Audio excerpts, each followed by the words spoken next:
ఇవన్నీ ఎలా ఉన్నారు అందరూ ఏం చేస్తున్నారు? Welcome back to our channel she Swathi. ఏం చేస్తున్నారు, ఎలా ఉన్నారో నాతో కింద కామెంట్ సెక్షన్లో షేర్ చేసుకోండి. అండ్ ఇవాల్టి వీడియో చూస్తే మీకే అర్థమైపోయింది కదా, శ్రీరామనవమి వ్లాగ్. సో మా ఇంట్లో శ్రీరామనవమి ఎలా సెలబ్రేట్ చేసుకున్నాము అనేది ఇవాల్టి వీడియోలో చూడబోతున్నారు. అండ్ మీరందరూ శ్రీరామనవమి ఎలా సెలబ్రేట్ చేసుకున్నారు, ఏమేం స్పెషల్స్ చేశారు అనేది నాతో కింద కామెంట్ సెక్షన్లో షేర్ చేసుకోవడం అస్సలు మర్చిపోవద్దు. అండ్ ఇక్కడైతే నేను కొంచెం అంటే శ్రీరామనవమి అనగానే పొద్దున్నే 4-5కి లెగిసే అంత పని అయితే ఏమి ఉండదు కదా మనకి, ఎక్కువ ప్రసాదాలు చేసి అలా. సో నేను నార్మల్గానే 6:30-7 ఆ టైంకి నిద్ర లేచాను. ఇంకా లేవగానే మెయిడ్ లేట్గా వస్తుంది, తను వచ్చేసరికి 10:30-11 ఒక్కొక్కసారి అలా అవుతుంది. సో ఇంకా నేనే అందుకని పూజ రూము, హాల్ అండ్ బయట ఏదైతే ఎంట్రన్స్ ఉంటుందో గుమ్మం ముందు అదంతా ఊడ్చేసి మాప్ పెట్టేసుకుని ముగ్గు పెట్టాను. అండ్ గుమ్మానికి పసుపు కుంకుమ ఇట్లా పెట్టుకున్నాను అనమాట. ఆ తర్వాత నేను ఇవన్నీ కూడా నార్మల్గా ఊడ్చేసి మాప్ పెట్టిన తర్వాత స్నానానికి వెళ్తాను. ఆ తర్వాత వచ్చాక పసుపు బొట్లు పెట్టడము, మందిరం క్లీన్ చేసుకోవడము, ఇవన్నీ స్నానం చేసిన తర్వాతే చేసుకుంటాను.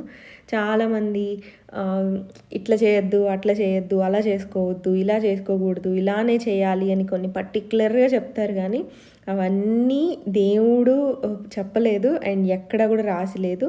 మనకి మనము ఒకరికొకరు కల్పించుకున్నవి తప్ప మనకంటూ కొన్ని అలవాట్లు ఫ్యామిలీస్ నుంచి వస్తూ ఉంటాయి.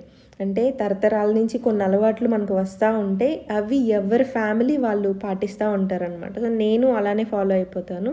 మమ్మీ డాడీ వాళ్ళు ప్రతిరోజు 2 పూట్ల పూజ చేస్తూ ఉంటారు. అత్తయ్య ప్రతిరోజు ఇంట్లో దీపం పెడతారు పొద్దున్నే లేవగానే ఫస్ట్ పని. సో నాకు ఇంకా కొన్ని హ్యాబిట్స్ వాళ్ళ దగ్గర నుంచి చూసి నేను నేర్చుకున్నవి ఇవన్నీ కూడా. ఇంకా నేను ప్రసాదాలు అంటే ఈరోజు స్పెషల్ ఏమీ చేయలేదు, ఓన్లీ చలిమిడి, పానకం, వడపప్పు చేశాను. పులిహోర చేస్తానంటే హనీ అనింది, ప్రతిసారి పులిహోరే అనింది. యాక్చువల్గా చక్కెర పొంగల్ చేద్దామని చెప్పి నేను అన్నీ రెడీ చేసుకుని ఎండు కొబ్బరి అవన్నీ కట్ చేసి పెట్టుకున్నా. స్వీట్ అసలు ఇంట్లో నేను తప్ప చాలా వరకు ఎవ్వరు తినరు.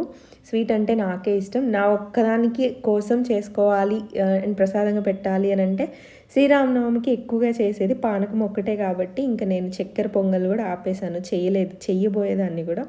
సో అలా ప్రసాదాల స్టోరీ అక్కడికి అయిపోయింది. అండ్ ఇంక నేను ప్రసాదం, పానకం, చలిమిడి, వడపప్పు చేసిన తర్వాత మందిరం దగ్గరికి వచ్చి మందిరం మొత్తం క్లీన్ చేసుకొని అన్నీ రెడీ చేసుకున్నా. సో నేను డ్రెస్లోనే ఇవన్నీ చేశాను. ఈ డ్రెస్ నేను ఫస్ట్ టైం వేసుకోవడం. ఇది మీకు గుర్తుంటే నేను కళాధర్ ఫ్యాబ్రిక్స్ వాళ్ళ దగ్గర 2 శారీస్ తెప్పించాను కదా, అందులో శారీ నేను డ్రెస్గా స్టిచ్ చేయించాను. బట్ అంత సూట్ అవ్వలేదు, అంత బాగాలేదనమాట. శారీ అయితే 3000 పెట్టి తీసుకున్నాను కానీ.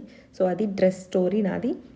అండ్ నేను పండుగ రోజు ఈ శారీ కట్టుకోవడానికి తీసి రెడీగా పెట్టుకున్నాను.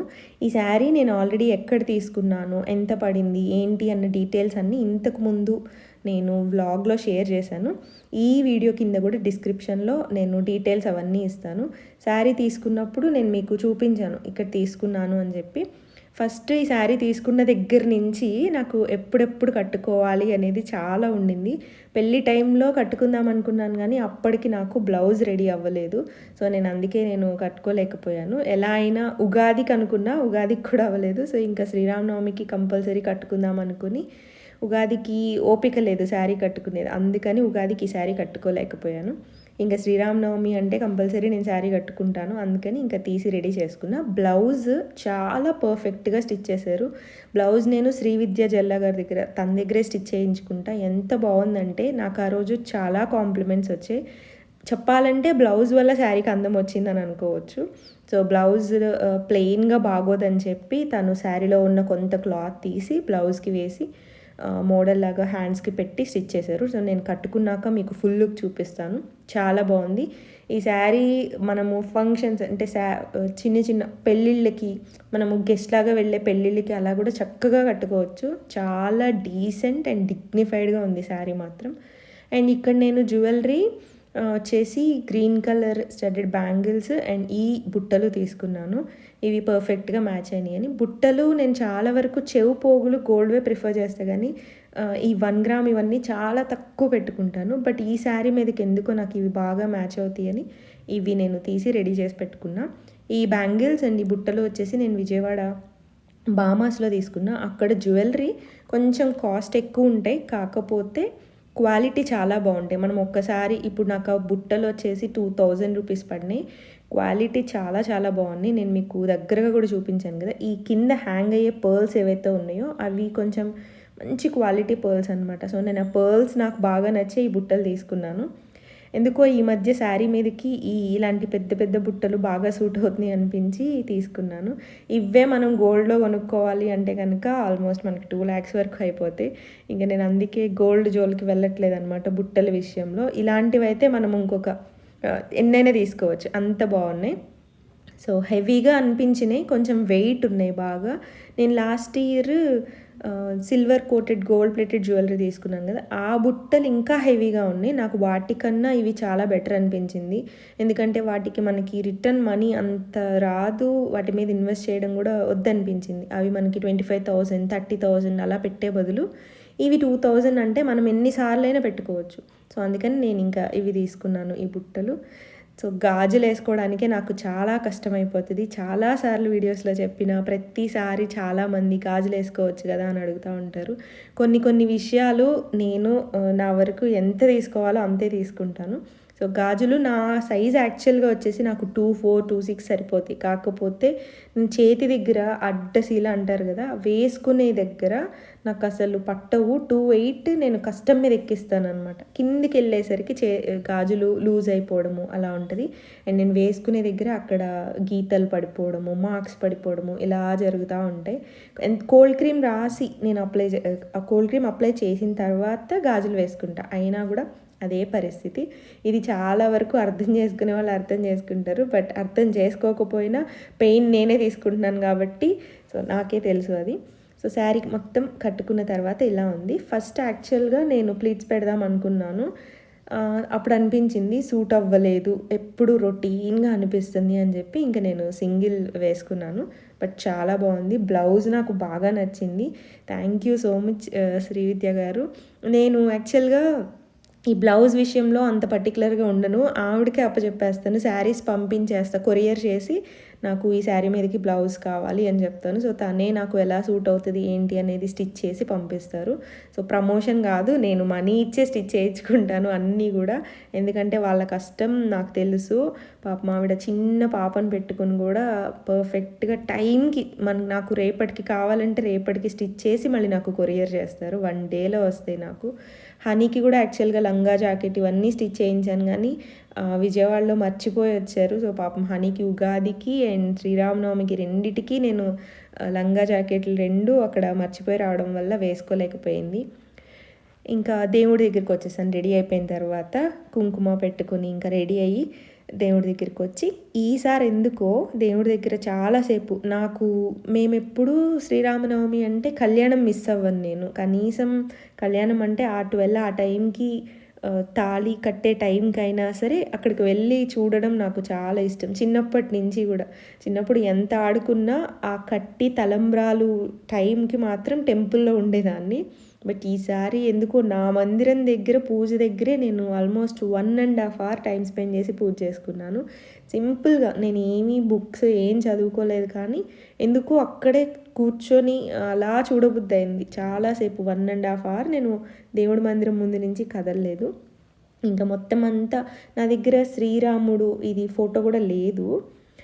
ఇంట్లో విజయవాడ ఇంట్లో ఫొటోస్ అన్నీ అక్కడ ఉన్నాయి, కానీ ఈ మందిరంలో ఎక్కువ ఫొటోస్ నాకు పట్టవన్నమాట. అండ్ నాకు ఇంకొకటి ఏంటంటే, నాకు ఎక్కువ దేవుళ్ళలోకి 20, 10, 15 అట్లా ఫొటోస్ ఉండొద్దు. సింపుల్గా ఉండేవి ఒక 4-5 ఫోటోలే ఉండాలి. నేను అక్కడే డెకరేట్ చేసుకుని అక్కడే పూజ చేసుకోవాలి. ఇది ఎందుకో నాకు బాగా ఉంటుంది. చాలామంది ఎప్పుడు ఇంటికి వచ్చిన వాళ్ళు కానీ అలా అమ్మవారి ఫోటో ఇట్లా అంటే గ్రామ దేవతలు ఈ ఫొటోస్ ఇవన్నీ కూడా పెట్టుకోమని చెప్తూ ఉంటారు. బట్ నాకు ఈ మందిరంలో ప్లేస్ సరిపోదు. యాక్చువల్గా మేము చేయించుకునేటప్పుడే ఈ మందిరం కొంచెం పెద్దగా స్పేషియస్గానే చేయించుకున్నాం, కానీ నాకు ప్లేస్ సరిపోక ఈ ఉన్న కొన్ని ఫొటోస్ తోటే నేను అడ్జస్ట్ అయిపోయి పూజ చేసుకుంటూ ఉంటాను. సో ఈ ఇయర్ శ్రీరామనవమికి మా ఇంటికి శ్రీరాములు వారు వచ్చారనమాట. సో ఆ ఫోటో కొత్తగా వచ్చింది, అందుకే ఇంకా శ్రీరామనవమి అని చెప్పి మధ్యలో పెట్టి పూజ చేసుకున్నాను.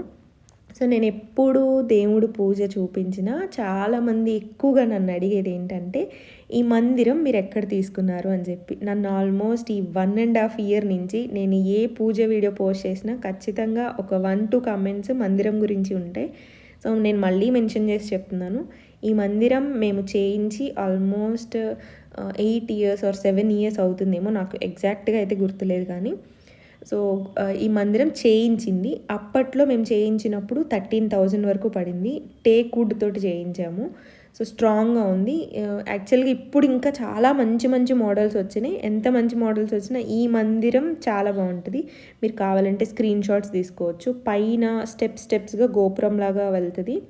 అండ్ విండోది డోర్స్ అయితే ఇలా ఉంటాయి అన్నమాట. లోపలంతా ఇంకా ఓపెన్ ప్లేస్. నేను యాక్చువల్గా చాలామంది ఏమంటారంటే, మీ మందిరం స్టిక్కర్స్ పెట్టి డెకరేట్ చేసుకోవచ్చు కదా, కలర్స్ వేసుకోవచ్చు కదా అని అంటారు. నాకు యాక్చువల్గా ఆ ఫీల్ రాదు. నాకు ఇప్పుడు నా మందిరం ముందు నేను కూర్చుని పూజ చేసుకుంటే చాలా ప్లెజెంట్గా అనిపిస్తుంది.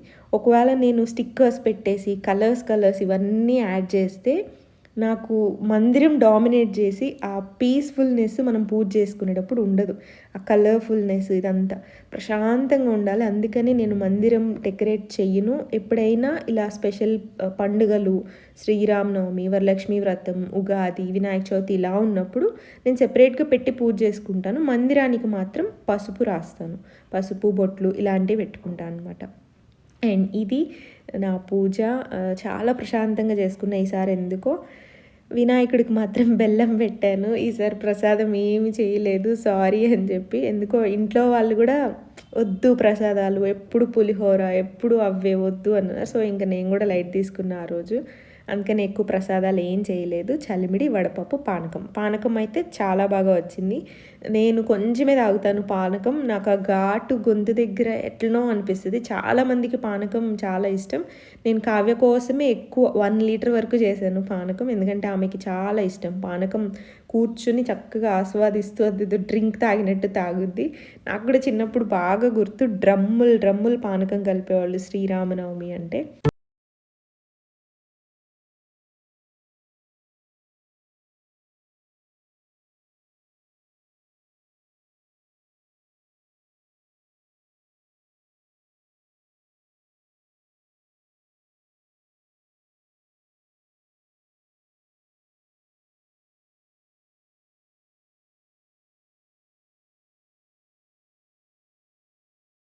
మంది నా హెయిర్ కట్ డీటెయిల్స్ అడుగుతున్నారు. యాక్చువల్గా ఎవ్రీ ఇయర్ బర్త్డేకి నేను హెయిర్ కట్ చేయించడం నాకు అలవాటు. గత 8 ఇయర్స్గా ఓన్లీ బర్త్డే టైంలో మాత్రమే నేను హెయిర్ కట్ చేయిస్తాను. సో అదొక అలవాటులాగా అయిపోయింది నాకు. ఆ తర్వాత నేను మళ్ళీ సీజర్ పెట్టను అనమాట హెయిర్కి. కొంతమందికి మీకు తెలిస్తే హెయిర్కి సిజర్ పెట్టి కట్ చేసిన తర్వాత హెయిర్ ఫాల్ ఎక్కువ ఉంటుంది. సో నాకు కూడా అదొకటి బాగా మనసులో ఉంది, హెయిర్ కట్ చేస్తే హెయిర్ ఫాల్ అవుతుంది అని చెప్పి. బట్ ఈసారి హెయిర్ గ్రో అయ్యింది. మీరు అబ్జర్వ్ చేస్తే 3 months బ్యాక్ జాన్యువరి లైక్ ఆ వీడియోస్ చూసి హెయిర్ కట్ తర్వాత ఇప్పటికీ నా హెయిర్ గ్రో అయింది చక్కగా. సో అందుకనే హెయిర్ కట్ డిస్టర్బ్ అయిపోయింది. ఇప్పుడు మళ్ళీ చేయించే వరకు హెయిర్ ఇలానే ఉంటుంది కావచ్చు, లేదంటే ఎప్పుడైనా ఒకసారి ట్రిమ్ చేద్దాం అనుకుంటున్నాను. ఎందుకంటే ఆ హెయిర్ కట్ చాలా బాగుంది. నేను హెయిర్ కట్ చేసేటప్పుడు యాక్చువల్గా వీడియో షూట్ చేశాను, కానీ నేను పోస్ట్ చేయలేదు ఆ టైంలో, పెళ్ళి హడావిడి ఇవన్నీ ఉండడం వల్ల. సో నేను రేపటి వీడియోలో అసలు నేను ఎక్కడ హెయిర్ కట్ చేయించాను, ఏం హెయిర్ కట్ చేయించాను, ఎంత కాస్ట్ అయింది, ఆ డీటెయిల్స్ అన్నీ నేను రేపటి వీడియోలో ఇస్తాను. చాలామంది అడుగుతూ ఉన్నారు. ఈ శ్రీరామనవమి యాక్చువల్గా చాలా స్పెషల్. ఎందుకంటే థర్స్డే వచ్చింది అండ్ సాయిబాబా టెంపుల్లోనే మాకు దగ్గరలో శ్రీరాముల వారి కళ్యాణం జరుగుతుంది అనమాట, సీతారాముల వారి కళ్యాణం. సో నాకు చాలా హ్యాపీగా అనిపించింది. ఆ డే అంతా చాలా హ్యాపీగా అనిపించింది. ఇక్కడ కళ్యాణం చాలా బాగా చేస్తారు అండ్ చాలా క్రౌడ్ ఉంటుంది. లాస్ట్ టైం మేము కరెక్ట్గా కళ్యాణం జరిగే టైంకి వచ్చాం. ఆ వీడియో చూసిన వాళ్ళకైతే తెలుసు. అందుకనే ఈసారి మిస్ అయ్యాము ఏమో, నాకు అర్థం కాలేదు. బట్ చాలా హ్యాపీగా అనిపించిన విషయం ఏంటంటే చాలామంది సబ్స్క్రైబర్స్ని కలిశాను, అంటే పెద్దవాళ్ళని కలిశాను. వాళ్ళు యాక్చువల్గా వెళ్ళగానే మీకోసం వెయిట్ చేస్తూ ఉన్నాము, మీరు లాస్ట్ ఇయర్ వచ్చారు, ఈ ఇయర్ వచ్చారా లేదా, అసలు ఎక్కడ మిస్ అయ్యామా ఇంత జనంలో అని చెప్పి వాళ్ళు నా కోసం వెయిట్ చేసి నన్ను కలిసి మాట్లాడి వెళ్ళి చాలా హ్యాపీగా అనిపించింది. అంటే ఎప్పుడైనా ఒకరిని ఇద్దరు మనల్ని గుర్తుపట్టి పలకరిస్తే ఆ సంతోషం వేరు. బట్ ఇలా ఒక 4-5 మెంబర్స్ మన కోసం ఎదురు చూస్తూ వాళ్ళకి ప్లేస్‌కి రాంగానే నేను గుర్తొచ్చాను అని చెప్పగానే నాకు చాలా హ్యాపీగా అనిపించింది. సో, ఇంకా అందరూ తాళ్ళతోటి అలా కట్టేశారనమాట. సో, ఇంక మేము జస్ట్ దూరం నుంచి అట్లా నుంచుని చూసి దండం పెట్టుకుని ఇంకా కిందకొచ్చేసాము. బాబా దర్శనం చేసుకొని ఇంటికైతే రిటర్న్ అయిపోయాము. మేము యాక్చువల్‌గా భోజనం చేయలేదు. ఎందుకంటే చాలా క్రౌడ్ ఉంది. అక్కడ ఆల్మోస్ట్ ఒక 2 అవర్స్ టైం పట్టేలాగా ఉంది. ఇంక అందుకని హనీ ఆకలి, ఆకలి అంటుందని ఇంక ఇంటికి వెళ్ళిపోయాము. సో, ఇది మా శ్రీరామనవమి పండుగ ఇలా జరుపుకున్నాము. మీరెలా చేసుకున్నారు? ఏం స్పెషల్స్ చేశారు? గుళ్ళో భోజనం చేశారా? అనేది నాతో కింద కామెంట్ సెక్షన్‌లో షేర్ చేసుకోవడం అస్సలు మర్చిపోవద్దు. అండ్ ఇది ఇవాల్టి వీడియో. మీ అందరికీ నచ్చిందని అనుకుంటున్నాను. వీడియో నచ్చితే లైక్ చేసి మీ ఫ్రెండ్స్ అండ్ ఫ్యామిలీ మెంబర్స్‌కి శ్రీ స్వాతి అనే ఒక ఛానల్ ఉందని ఒక చిన్న వర్డ్‌ని స్ప్రెడ్ చేయండి. మళ్ళీ రేపు మంచి వీడియోతోటి మీ ముందుకొస్తాను. అప్పటి వరకు సర్వేజన సుఖినో భవంతు.